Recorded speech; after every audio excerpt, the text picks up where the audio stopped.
गांव की पंचायत में अनाज बांटा जा रहा है। अमन, जो पूरे गांव में सफाई का काम करता है, अपनी बारी का इंतजार कर रहा है। गुरमीत, सरपंच, आंखें चुराता है और धीरे से अमन से कहता है, तेरे नाम का गल्ला पिछले महीने ही बांट दिया गया।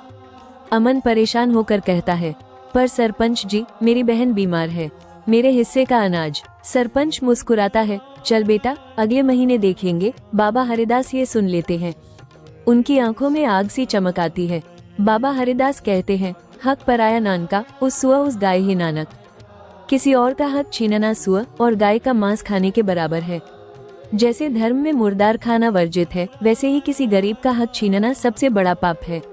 सरपंच हंसता है, बाबा जी, ये तो जमाना ही ऐसा है। बाबा जी गंभीर होकर कहते हैं, गुर पीर हामा ता भरे, जा मुर्दार ना खाए।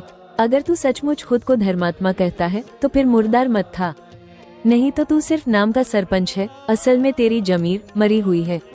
रात को अमन अपनी बीमार बहन को देखता है। पास में पैसे नहीं, खाना नहीं।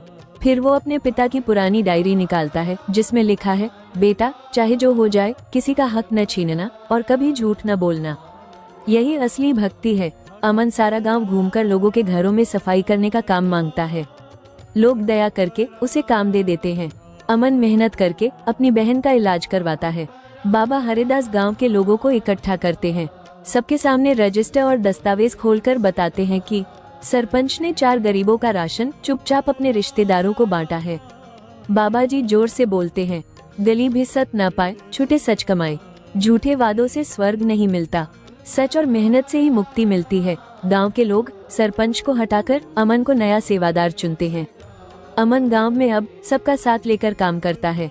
सरपंच अब अकेला है, पश्चाताप में जीता है। बाबा हरनाम गुरबाणी का पाठ करते हैं।